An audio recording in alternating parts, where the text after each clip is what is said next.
Senhor presidente, membros da mesa, nobres colegas deputados, imprensa, galeria, funcionários da casa, internados.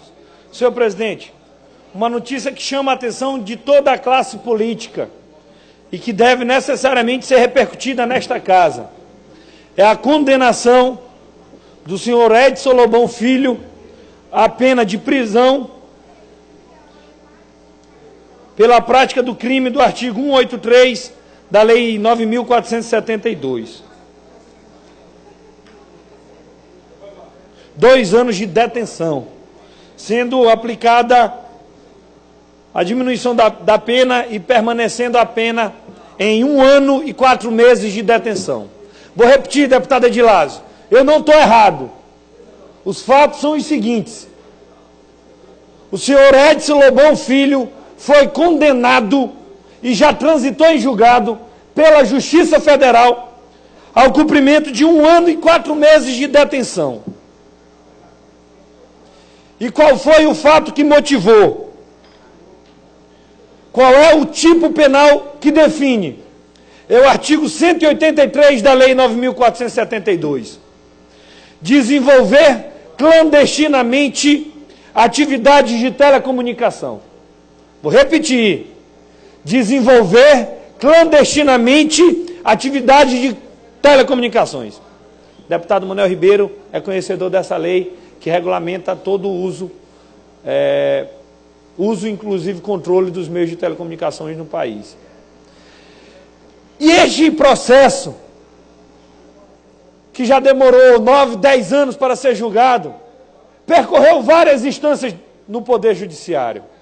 Quando o senador Edinho Lobão se elegeu, o processo, inclusive, foi parar no Supremo Tribunal Federal, nas mãos do ministro Joaquim Barbosa.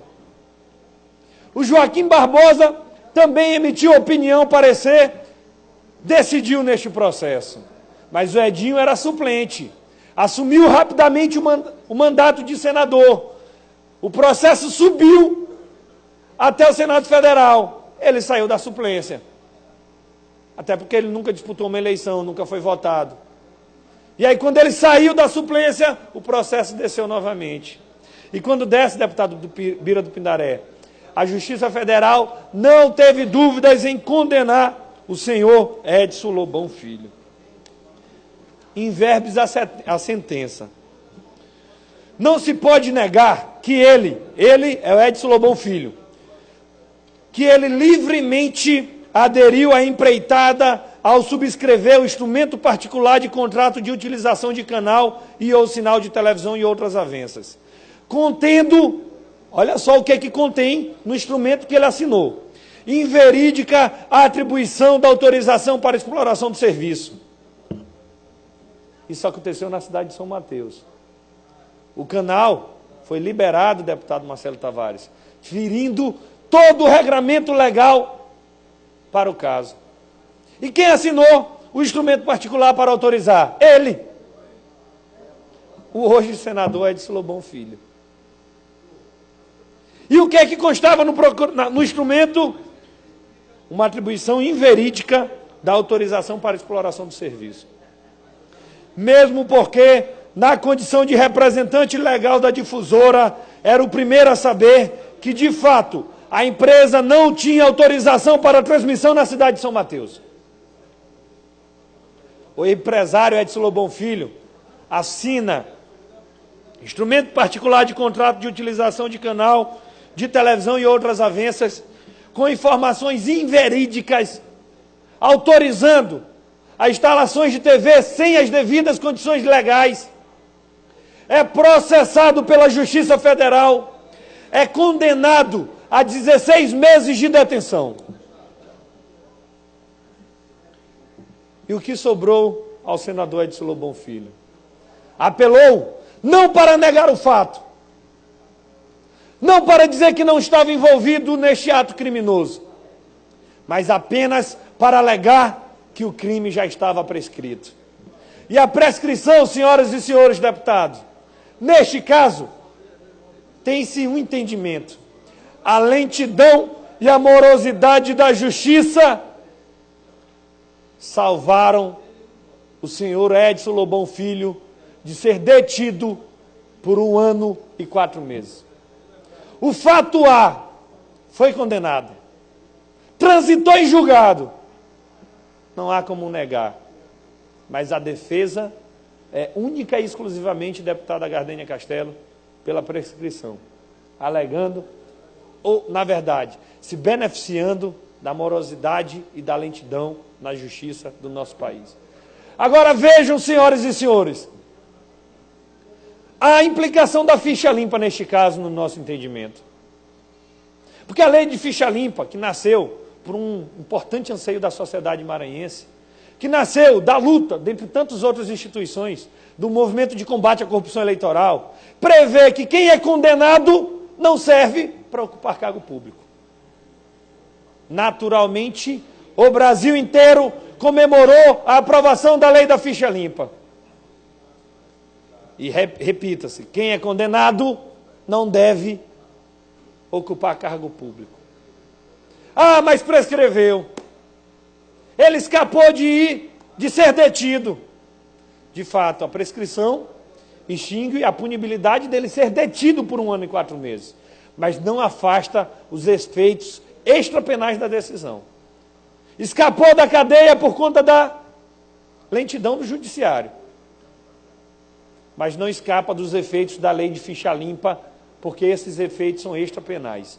Vão além dos efeitos da decisão da sentença. Deputado Rubem, concedo a parte. Já eu concedo, deputado Beira do Pindaré. E vejam, senhoras e senhores, ele que é anunciado aos 4 cantos do Maranhão como grande empreendedor, empresário e tocador de uma revolução nas suas empresas, sendo condenado pela Justiça Federal justamente na sua atividade meio. Vou repetir o tipo penal, para que não haja dúvidas. Desenvolver clandestinamente atividade de telecomunicações. E ainda assim, o Grupo Sarney, mesmo sabendo destas condenações, mesmo sabendo dessas relações, ainda o escolhe como pré-candidato a governador. Talvez porque esses predicados é que sejam aqueles que o Grupo Sarney procurava num candidato. Ser condenado pela Justiça Federal a detenção de 1 ano e 4 meses, pouco importa para o Grupo Sarney. Estão confiados no abuso de poder político e econômico, que, por exemplo, viciaram a eleição de 2010, segundo o parecer do Procurador-Geral da República.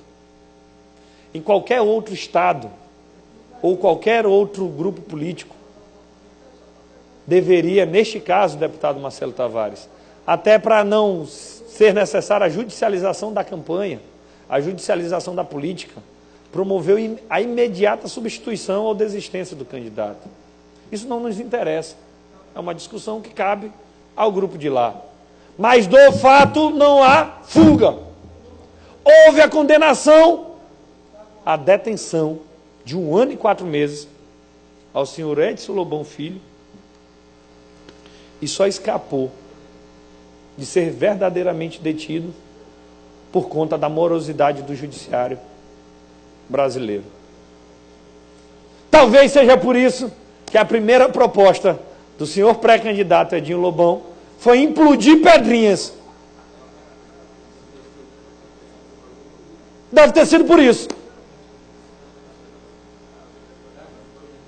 Nenhuma denúncia ficará sem resposta. Nenhuma mentira ficará sem a devida justificativa. E os malfeitos virão à tona, e a população do Maranhão merece e precisa conhecer quem são as pessoas que se dispõem a colocar seu nome à disposição em qualquer pleito eleitoral. Concedo a parte ao deputado Beira do Pindaré. Deputado Rubem, eu me inscrevi exatamente para me lembrar dessa pérola, da inclusão de Pedrinhas, né? Porque agora me parece que faz muito sentido a proposta com o proponente, né? Porque a situação que Vossa Excelência revela é de uma gravidade tamanha que eu não quero crer que alguém com este perfil possa sequer ser candidato. Mas isso fica para as hostes do Judiciário e do próprio Ministério Público, que haverá no tempo certo de questionar a possibilidade desse cidadão ser ou não ser candidato, porque a condenação transitou. Não há mais primariedade, deixou de ser réu primário. Não importa se a punição não pôde ser aplicada, mas ele não tem mais a primariedade. De maneira que é uma condenação transitada em julgado, e eu espero que o Ministério Público se posicione e, naturalmente, o Judiciário também. Eu agradeço a parte do deputado Bira do Pindaré. E este não é o primeiro caso, né, deputado Bira? Desta guerra do senhor Edinho Lobão, neste caso, com as leis do nosso país, especialmente as leis que regulamentam a atividade dele, as leis das telecomunicações. O tipo penal é muito claro, os fatos ficaram comprovados, a sentença transitou em julgado, reconhecendo o ilícito e a sua prática. Talvez tenha sido por isso também, deputado Bira do Pindaré, que o senador Edinho Lobão, e aí já é o senador, ao propor a mudança do regimento interno do Senado, sugeriu a retirada da expressão ética do regimento interno, alegando para ele que a ética não é algo a ser cobrado aos senadores indistintamente, que cada um supostamente teria sua ética. E outra pisada na bola. Outro erro que nós não podemos ser condescendentes. A ética é indispensável para o exercício da vida pública. A moralidade também. A ficha limpa, da mesma forma. E que desse jeito, deputado Bira do Pindaré, presidenta Gardênia Castelo, o candidato Edinho Lobão mancha, o pré-candidato Edinho Lobão mancha, neste momento, o que se antecipa que será a eleição de 2014. Mas, repito, nenhuma mentira ficará sem resposta, nenhum ataque ficará sem combatividade, e as denúncias virão à tona, porque o povo do nosso Estado merece e precisa conhecer quem se dispõe a exercer um cargo público.